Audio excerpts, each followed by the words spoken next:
Hello friends, welcome back to English Karkalam. This is Mageshwari. இன்னைக்கு நம்ம என்ன கத்துக்க போறோம் அப்படினா இந்த about to யூஸ் பண்ணி நம்ம இங்கிலீஷ்ல ஒரு சென்டென்ஸ் எப்படி மேக் பண்ணலாம் அப்படிங்கறதை நம்ம பார்க்க போறோம். ஓகே, அதுக்கு முன்னாடி இதுக்கான ஸ்ட்ரக்சர் என்ன அப்படிங்கறதை நம்ம பார்த்தறலாம். ஃபர்ஸ்ட் ஒரு சென்டென்ஸ்ல என்ன வரணும்? சப்ஜெக்ட் வரணும் இல்லையா? அதுக்கு அடுத்து be verb am, is, are. இந்த be verbsலாம் இருக்கு இல்லையா? இதை நம்ம யூஸ் பண்ணணும். Next about to and about to க்கு அப்புறம் என்ன வரணும்? V1 verb வரணும். சரிங்களா? base form of verb. அதுக்கு அடுத்து rest of the sentences, remaining sentences நம்ம எழுதணும். சரிங்களா? இப்போ இந்த about to அப்படிங்கறதை எங்க யூஸ் பண்ணலாம் அப்படிங்கறதை நம்ம பார்க்கலாம். For example, நான் என்னோட நண்பனை அழைக்க போறேன் அப்படினா என்னது? நான் என்னோட ஃப்ரெண்ட கூப்பிட போறேன் அல்லது கால் பண்ண போறேன் அப்படிங்கிறது தான் அர்த்தம். ஆனா இது எப்படி இருக்கு அப்படினா ஃபியூச்சர்ல இது நடக்க போற மாதிரி இருக்கு இல்லையா? சோ ஃபியூச்சர் டென்ஸ் பொறுத்த வரைக்கும் நம்ம மேக்ஸिमम என்ன யூஸ் பண்ணுவோம்? will யூஸ் பண்ணுவோம் இல்லையா? இதுக்கு என்ன அர்த்தம் அப்படினா நான் ஃபியூச்சர்ல அந்த ஒரு விஷயத்தை பண்ண போறேன் அப்படிங்கிறதுக்கு will யூஸ் பண்ணுவோம். பட் இந்த about to அப்படிங்கிறது என்ன அப்படினா something is going to happen soon. சீக்கிரமாவே நம்ம ஒரு விஷயத்தை பண்ண போறோம், அந்த விஷயத்தை இம்மீடியட்டா பண்ண போறோம் அப்படிங்கறப்ப நம்ம என்ன யூஸ் பண்ணனும் அப்படினா about to யூஸ் பண்ணனும். ஓகேங்களா? சோ இந்த will and about to கான டிஃபரன்ஸ் உங்களுக்கு புரிஞ்சிருக்கும்னு நினைக்கிறேன். இப்போ நம்ம இதுக்கான எக்ஸாம்பிள் சென்டென்சஸை பார்த்தறலாம். சோ நீங்க இன்னும் இங்கிலீஷ் கற்கலாம் சேனலை சப்ஸ்கிரைப் பண்ணாம இருக்கீங்கன்னா சப்ஸ்கிரைப் பண்ணிட்டு பெல் ஐகானை கிளிக் பண்ணுங்க. and வாங்க இப்போ நம்ம வீடியோக்குள்ள போகலாம். நான் என் நண்பனை அழைக்க போகிறேன். நான் என் ஃப்ரெண்டை கூப்பிட போறேன். சோ ஃபர்ஸ்ட் நம்ம என்ன எழுதணும்? சப்ஜெக்ட் எழுதணும் இல்லையா? சப்ஜெக்ட் என்னது? நான். So I. Next be verb. be verb என்ன வரணும்? I வந்தா am. Next about to. I am about to. Okay. Next V1 verb எழுதணும். அதாவது பேஸ் ஃபார்ம் ஆஃப் verb. சரிங்களா? இதுல எது verb? அழைக்க போகிறேன், கூப்பிட போறேன் அல்லது கால் பண்ண போறேன். சோ கால் அப்படிங்கிறது தான் V1 verb. ஓகேங்களா? I am about to call. இதுக்கு அடுத்து யாரை நான் கூப்பிட போறேன் அப்படிங்கறதை நம்ம மென்ஷன் பண்ணணும். யாரை கூப்பிட போறோம்? என்னுடைய நண்பனை. அப்போ என்னுடைய அப்படிங்கிறதுக்கு எப்படி போடுவோம்? மை. நண்பனுக்கு friend. Okay. I am about to call my friend அப்படினா என்ன அர்த்தம்? நான் என் ஃப்ரெண்டுக்கு கால் பண்ண போறேன், அதுவும் சீக்கிரமாகவே, உடனே நான் பண்ண போறேன் அப்படி நம்ம சொல்லும் பொழுது இந்த மாதிரி சென்டென்ஸை யூஸ் பண்ணலாம். சரிங்களா? So we will see the next sentence. நாங்கள் படம் பார்க்க போகிறோம். நாங்க படம் பார்க்க போறோம். சோ அதுக்கு என்ன அர்த்தம்? சோ இந்த ஒரு விஷயம் சீக்கிரமாகவே நடக்க போகுது அப்படிங்கறப்ப நம்ம about to யூஸ் பண்ணணும். ஓகே, இப்போ நம்ம இதுக்கான சப்ஜெக்ட் எழுதிடலாமா? நாங்கள் அப்படிங்கிறதுக்கு we. Next be verb. we வந்தா என்ன be verb யூஸ் பண்ணுவோம்? are. we are. Next about to.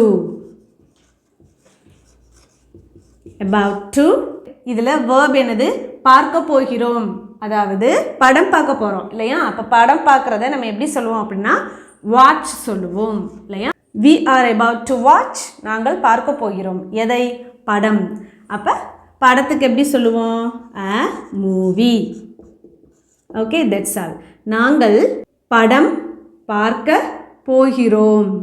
Okay, இதையே நம்ம படம் பார்ப்போம், நாங்க படம் பார்ப்போம் அப்படினா எப்படி சொல்லலாம் அப்படினா we will watch a movie அப்படின்னு சொல்லுவோம். சரிங்களா? we will watch a movie. நாங்கள் ஒரு படம் பார்ப்போம். இது படம் பார்க்க போறோம், அதுவும் சீக்கிரமாகவே பார்க்க போறோம். நான் ஏன் இந்த சீக்கிரமாகவே அப்படிங்கறத மென்ஷன் பண்ணிட்டே இருக்கேன் அப்படினா இந்த about to க்கு பதிலா நம்ம going to அப்படிங்கறதையும் யூஸ் பண்ணலாம். பட் இதுக்கான டிஃபரன்ஸை நம்ம நெக்ஸ்ட் வீடியோல பார்க்கலாம். சரிங்களா? நெக்ஸ்ட் நான் கதவை திறக்க போகிறேன். நான் என்ன செய்ய போறேன்? கதவை திறக்க போறேன். அதுக்கு என்ன அர்த்தம்?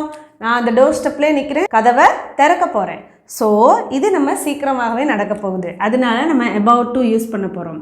நான் அப்படிங்கிறதுக்கு ஐ, நெக்ஸ்ட் பி verb ஐ வந்தா am, நெக்ஸ்ட் என்ன எழுதணும் about to, next V1 verb திறக்க போகிறேன் அப்படிங்கிறது தான் என்னதுங்க V1. So open. அதுக்கடுத்து எதை ஓப்பன் பண்ண போகிறோன்னு சொல்லியிருக்கோம், கதவை. அப்போ the door. ஓகே, நான் கதவை திறக்க போகிறேன். இதையே நம்ம நான் சாப்பிட போகிறேன் அப்படின்னு சொன்னோன்னா எப்படி சொல்லலாம், நான் சாப்பிட போகிறேன். இதுக்கான ஆன்சரை கமெண்ட் செக்ஷனில் சொல்லுங்கள். அவர்கள் தங்கள் தாத்தா பாட்டியை பார்க்க போகிறார்கள். அவங்களோட தாத்தா பாட்டியை போய் பார்க்க போகிறாங்க. ஓகே, இப்போவே அது என்ன செய்ய போகுது, நடக்க போகுது. ஸோ இம்மீடியட்லி ஒரு ஆக்ஷன் நடக்க போகுதுன்னா we have to use about to. So first என்ன எழுதணும், சப்ஜெக்ட் என்னது தே. நெக்ஸ்ட் பி verb என்ன வரும், தே வந்தா ஆர். நம்ம ஒவ்வொரு சென்டென்ஸ் பார்க்கும்போதும் அதுக்கான ஆன்சரை நீங்களுமே கமெண்ட் பாக்ஸில் சொல்லிக்கிட்டே வாங்க. அண்ட் அதுக்கான ஆன்சரை நம்ம பார்க்கும் பொழுது செக் பண்ணுறதுக்கு ஈஸியாக இருக்கும். Okay, so next be verb அப்புறம் about to. So they are about to. Next V1 of the sentence பார்க்க போகிறார்கள்.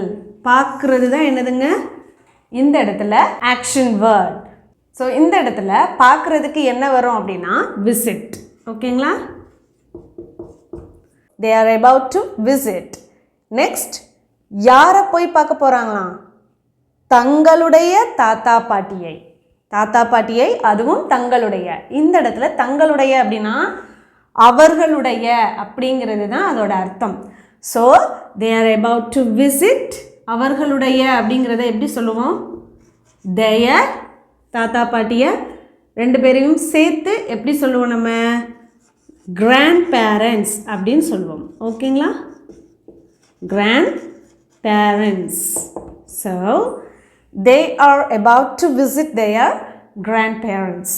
அவர்கள் தங்களுடைய தாத்தா பாட்டியை பார்க்க போகிறார்கள். ஓகே, நெக்ஸ்ட் சென்டென்ஸ் அவனுடைய வீட்டு பாடத்தை முடிக்க போகிறான். ஸோ அந்த பையன் எழுதிக்கிட்டு இருக்கான், அவன் என்ன செய்ய போகிறானா இப்போ முடிக்க போகிறான். ஸோ அது இம்மீடியட்டாக நடந்து முடிய போகுது. அவன் அப்படிங்கிறதுக்கு நம்ம என்ன சொல்லுவோம், ஹீ. நெக்ஸ்ட் பி verb என்ன எழுதலாம், ஹீக்கு is. about to, he is about to. Next என்ன எழுதணும், V1 ஆஃப் த சென்டென்ஸ். இங்கே முடிக்க போகிறான் அப்படிங்கிறது தான் என்னதுங்க V1 verb. ஸோ நம்ம முடிக்கிறதுக்கு ஃபினிஷ் சொல்லுவோம் இல்லையா, அதோட V1 ஃபினிஷ். எதை ஃபினிஷ் பண்ண போகிறான், அவனோட வீட்டு பாடத்தை. அப்போ அவனுடைய அப்படிங்கிறதுக்கு his, வீட்டு பாடம் ஹோம்ஒர்க். That's all. அவனுடைய வீட்டு பாடத்தை முடிக்க போகிறான். ரயில் நிலையத்தை விட்டு வெளியேற போகிறது. ட்ரெயின் என்ன செய்ய போதான், போகுது. நம்ம சொல்லுவோம் இல்லையா, ட்ரெயின் போகுது அப்படின்னு சொல்லுவோம். அதுக்கு என்ன அர்த்தம், நம்ம இப்போ பார்க்குறோம் அந்த ட்ரெயின் இப்போவே அது வந்து கிளம்ப போகுது அப்படிங்கிறது தான் அர்த்தம். அதே இது நம்ம ஸ்டேஷனுக்கு போவோம், அந்த டைமில் என்ன சொல்லுவோம், ரயில் கிளம்ப போகுது அப்படிம்போம் இல்லையா. ஸோ இது ரெண்டுக்கும் டிஃப்ரென்ஸ் இருக்குது இல்லையா. இம்மீடியட்டாக ஒரு ஆக்ஷன் நடக்க போகுதுன்னா அந்த இடத்துல நம்ம about to யூஸ் பண்ணணும். ஸோ ஃபஸ்ட்டு நம்ம என்ன எழுதணும், சப்ஜெக்ட். இதில் சப்ஜெக்ட் எது, த ட்ரெயின் இல்லையா. Next be verb. இப்போ ரயில் அப்படிங்கிறது ஒரு சிங்குலர் நவுன் இல்லையா, அதனால நம்ம என்ன பி verb யூஸ் பண்ணணும் அப்படின்னா is. Okay, next about to. The train is about to என்ன செய்ய போகுது, வெளியேற போகுது. ஸோ இதுதான் என்னதுங்க V1 verb இல்லையா. வெளியில் போகிறதுக்கு நம்ம எப்படி சொல்லுவோம், இதுக்கு என்ன அர்த்தம், கிளம்ப போகுது இல்லையா. ஒரு இடத்த விட்டு மூவ் ஆகி போகுது அப்படின்னா நம்ம லீவ் அப்படிங்கிற வேர்ட் வந்து யூஸ் பண்ணால் கொஞ்சம் ஸ்டாண்டர்டாக இருக்கும். ஓகே, ஸோ நெக்ஸ்ட் எதை விட்டு வெளியில் போகுதான், நிலையத்தை விட்டு. அப்போ நிலையம் அப்படிங்கிறதுக்கு த ஸ்டேஷனை விட்டு என்ன செய்ய போகுது, வெளியில் போகுது. ஓகே, ரயில் நிலையத்தை விட்டு வெளியே போக போகிறது. ஓகே, இது பஸ் ஸ்டாப்பை விட்டு கிளம்ப போகுது அப்படின்னா எப்படி சொல்லலாம்? இதோட ஆன்சரை கமெண்ட் செக்ஷனில் சொல்லுங்கள்.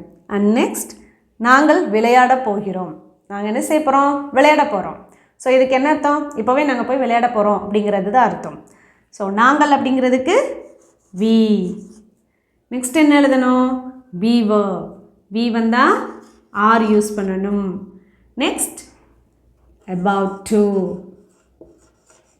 Then we have to use the verb. விளையாட போகிறோம் இல்லையா? அப்போ விளையாடுறதுக்கு எப்படி சொல்லுவோம்? play. இப்போ இந்த இடத்துல கிரிக்கெட் விளையாட போகிறோம் அப்படின்னு சொல்லி கொடுத்துருந்தா we are about to play the cricket அப்படின்னு நம்ம சொல்லியிருந்திருக்கலாம். ஓகே, இங்கே விளையாட போகிறோன்னு மட்டும் கொடுத்துருக்கிறதுனால play அப்படிங்கிறத யூஸ் பண்ணியிருக்கோம். நாங்கள் விளையாட போகிறோம்.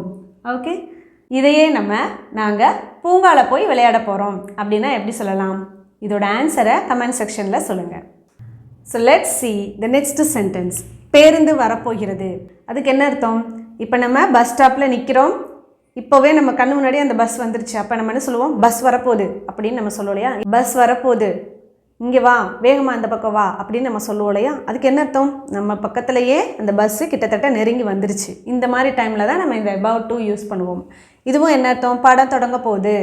ஸோ இந்த இடத்துல நம்ம ஆல்ரெடி அந்த தேட்டருக்குள்ளே என்ட்ராகி சீட்லலாம் நம்ம ப்ரிஃபர் ஆகி உட்காந்ததுக்கு அடுத்து ஸ்க்ரீன் ஆன் ஆன உடனே என்ன சொல்லுவோம்? படம் போட போகிறாங்க. இந்த மாதிரி இடத்துல நம்ம about to யூஸ் பண்ணுவோம்.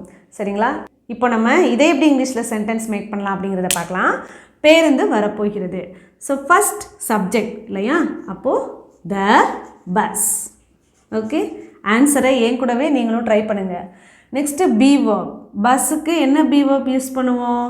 Yes, because singular noun. If the singular noun is coming at first of the sentence, we have to use singular verb. This is the singular verb. Yes. So next என்ன எழுதணும்? About to. Then we have to write the V1 of the verb. வரப்போகிறது. அப்போ வர்றது தான் என்னது? V1. இந்த இடத்துல நம்ம கம் அப்படின்னு சொல்லி யூஸ் பண்ணக்கூடாது. ஓகேங்களா? பிகாஸ் அந்த பஸ் என்ன செய்ய போகுது? வந்து சேர போகுது இல்லையா? அதனால நம்ம என்ன எழுதணும்? arrive. Okay, that's all. பேருந்து வர போகிறது. நெக்ஸ்ட், படம் தொடங்க போகிறது. படம் என்ன செய்ய போகுது? ஆரம்பிக்க போகுது. ஸோ படம் என்ன செய்ய போகுது? ஆரம்பிக்க போகுது. படம் அப்படிங்கிறதுக்கு the movie. Then we are going to write the be verb. மூவிக்கு என்ன be verb யூஸ் பண்ணணும்? yes. Then about to. At last we are going to write the V1 verb. தொடங்க போகிறது. தொடங்கிறதுக்கு எப்படி சொல்லுவோம்? begin. படம் தொடங்க போகிறது. இவ்வளோ நேரம் நம்ம affirmative sentences பார்த்தோம் இல்லையா? Now we are going to see the negative sentences. So ஒரு சென்டென்ஸை நெகட்டிவாக மாற்றுறதுக்கு நம்ம என்ன வேர்ட் யூஸ் பண்ணுவோம் அப்படின்னா not இல்லையா? not அப்படின்னா அப்படி ஒன்று நடக்க போகிறது இல்லை, அப்படி ஒன்று செய்ய போகிறது இல்லை அப்படிங்கிறது தான் அர்த்தம். Okay, so first subject, then be verb, not, about to and V1 verb. Now let's see the first sentence. நான் இரவு உணவை சாப்பிட போவதில்லை. நான் இன்னைக்கு டின்னரை சாப்பிட போகிறதில்லை. இதை எப்படி இங்கிலீஷில் சென்டென்ஸ் மேக் பண்ணலான்னு பார்த்தலாமா? இப்போது சப்ஜெக்ட் என்னது? நான் அப்படிங்கிறதுக்கு ஐயோட be verb am. I am. Next, not. I am not. அல்லது I am not. Then we are going to write about to. About to. We are going to write the V1 verb. சாப்பிட போவதில்லை அப்படின்னு சொல்லியிருக்கோம். அப்போ சாப்பிட்றதுக்கு eat அப்படின்னு சொல்லுவோம் இல்லையா? நெக்ஸ்ட், எதை சாப்பிட போகிறதில்லைன்னு சொல்லியிருக்கோம்? இரவு உணவை. இரவு உணவுக்கு எப்படி சொல்லுவோம்? த டின்னர். ஓகே, நான் இரவு உணவை சாப்பிட போவதில்லை. இதையே நான் படத்துக்கு போக போகிறது இல்லை அப்படிங்கிறத எப்படி இங்கிலீஷில் சொல்லலாம்? இதுக்கான ஆன்சரை கமெண்ட் செக்ஷனில் சொல்லுங்கள். அவர்கள் கூட்டத்தை தொடங்க போவது இல்லை. அவங்க மீட்டிங்கை ஆரம்பிக்க போகிறது இல்லை அப்படின்னு நம்ம சொல்லியிருக்கோம். ஸோ ஃபஸ்ட்டு சப்ஜெக்ட் எழுதிடலாமா? அவர்கள் அப்படிங்கிறதுக்கு தே. தென் பி வேர்ப் என்ன வரும்? ஆர். நெக்ஸ்ட் நாட் ஆட் பண்ணணும். And then about to. They are not about to. And B1 verb என்னது? தொடங்க போவது இல்லைன்னு சொல்லியிருக்கோம். அப்போ தொடங்குறதுக்கு இங்கிலீஷில் எப்படி சொல்லுவோம்? ஸ்டார்ட். எதை வந்து ஸ்டார்ட் பண்ண போவதில்லைன்னு சொல்லியிருக்கோம்? கூட்டத்தை. கூட்டம் அப்படிங்கிறதுக்கு the meeting. Okay, that's all. அவர்கள் கூட்டத்தை தொடங்க போவதில்லை. ஸோ நம்ம இப்போ இவ்வளோ நேரம் பார்த்த இந்த வீடியோ கண்டிப்பாக உங்களுக்கு யூஸ்ஃபுல்லாக இருந்திருக்கும்னு நினைக்கிறேன். அண்ட் நீங்களும் என்ன செய்யுங்க அப்படின்னா கொஞ்சம் கொஞ்சமாக அதை இங்கிலீஷில் வந்து இந்த வேர்ட் யூஸ் பண்ணி எப்படி இங்கிலீஷில் வந்து சென்டென்ஸ் மேக் பண்ணி பேசுகிறது அப்படிங்கிறத ட்ரை பண்ணி பேசி பாருங்கள். ஓகேங்களா? இந்த வீடியோ உங்களுக்கு யூஸ்ஃபுல்லாக இருந்திருக்கும்னு நினைக்கிறேன். வீடியோ பிடிச்சிருந்தா ஒரு லைக் பண்ணுங்கள் அண்ட் உங்களுடைய ஃப்ரெண்ட்ஸ் அண்ட் ஃபேமிலிஸ்க்கும் ஷேர் பண்ணுங்கள். தேங்க்யூ.